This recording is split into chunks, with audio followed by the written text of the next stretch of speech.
Hi everyone, Drew here. This is part 2 of my tech video on how to solve bump firing or ghost firing issues on your marker. In the first video we had a look at something called sear slip, where the trigger sear and the bolt end up slipping past each other. In this video we're going to be having a look at something called pressure creep. Now pressure creep is when an excess flow of air manages to leak past the regulator valve seat in the regulator here. What can happen is if you have an excessively large charge of air building up in the air chamber here, it can overpower the bolt and cause it to fire without you pulling the trigger. Not only that, that shot that it fires will be excessively high in terms of its velocity. The best way you can determine whether or not you've got this problem with your marker, aside from the bump firing, is air up your marker, chrono it for about 280 feet per second, and once you've got it to about 280, leave your marker alone for 5 minutes. Make sure you've still got your air supply attached and make sure you've left it in semi-automatic. After 5 minutes, pick the marker up again, fire a shot over the chrono. If the velocity has jumped by about 30 or 40 psi, you know that you're suffering with pressure creep. And the best way to fix that is to actually replace your regulator valve seat in the regulator here. So let's get started. To begin with, let's take the regulator and air chamber off the back by popping out these cotter pins.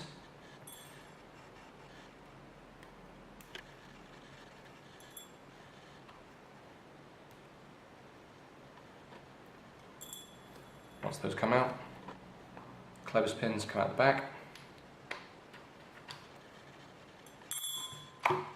and the regulator and air chamber come out. Now, in order to get to the regulator valve seat, you'll need to unscrew this cap here. Once you've unscrewed it, be very careful how you lift it off because the shim stack is underneath there. Pop that to one side. Take this piece off the top, and then you can see the shim stack here. You should have a total of 8 washers in your shim stack, and they should be fitted front face to front face, not back to back. They should form a stack like that. Put that to one side, make sure you don't lose any of those. Once you've got those out, you need to remove the piston from the regulator. Best way to do it, a pair of needle nose pliers, grip it tightly, give it a little bit of a wiggle, and out it pops. You can see there it's got that O-ring around the edge there, so it can be a bit tight. Once you've got it to this point here, you can see the screw cap that's holding the regulator valve seat in there. That's the brass piece. So what you're going to need for this is you're going to need a 14mm socket. Get that in and simply unscrew it.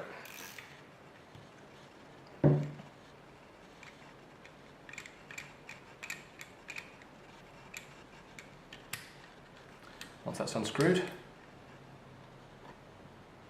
out it comes. There's the filter collar, pop that to one side.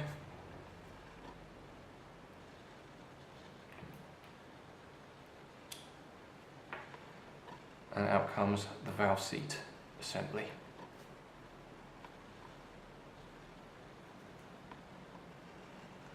Now the valve seat assembly should look something like this. What you've got inside of here is you've got a collar over the top.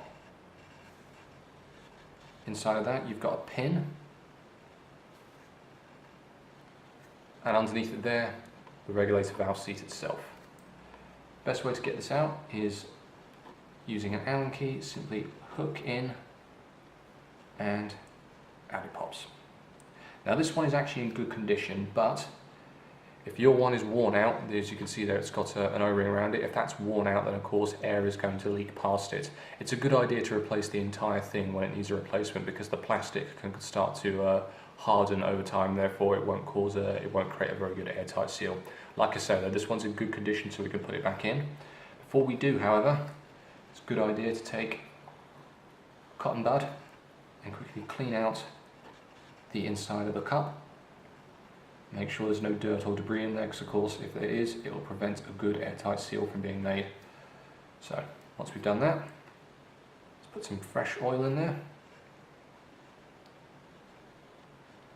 A lot of people will say you shouldn't put oil in the regulator because it's so close to the tank, and you absolutely shouldn't put oil anywhere near your air tank, but you do need some in the regulator, and once the air pressure is actually inside of the regulator, it's low enough that it won't cause a problem.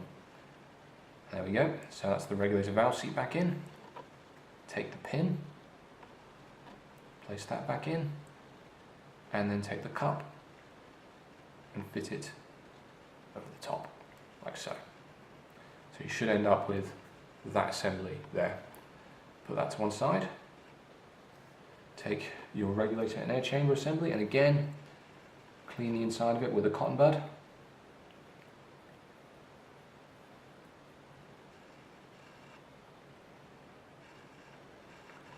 Then take the filter collar,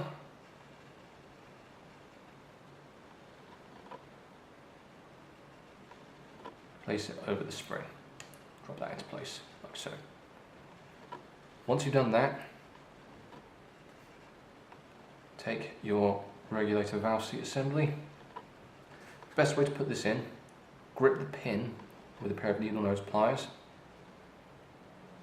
drop it in over the top, compress the spring, then get your fingers in there, and what you're going to want to do here is you need to screw this in. Of course the spring is going to be pushing back against you.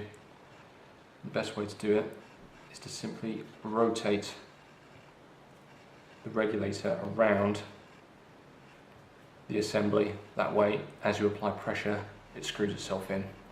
Once you've got it started, put your socket back in over the top and tighten it up.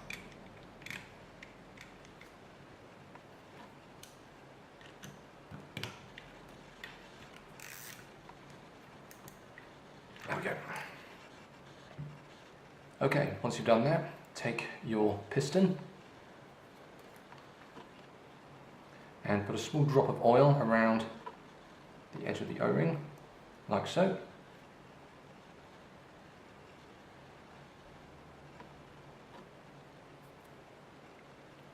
And place that over the top.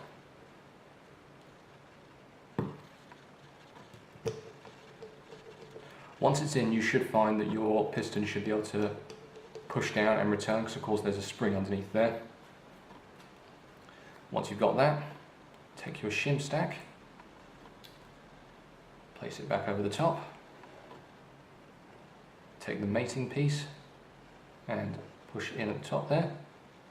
Make sure you get it aligned correctly so it pushes all the way down, and again, check to make sure that it's pushing all the way in. Then take the cap and place it back over the top, like so. Once you've done that, it's just a case of assembling it back into the marker.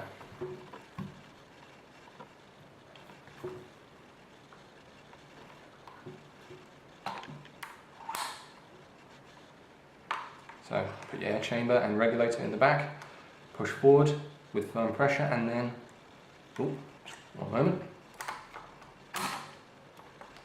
There we go. Pull the trigger with firm pressure behind it and it slips over the sear. Place your clevis pins back in.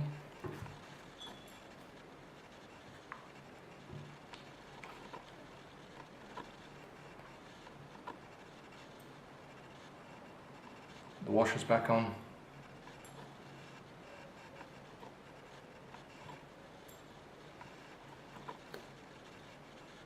And the cotter pins back in.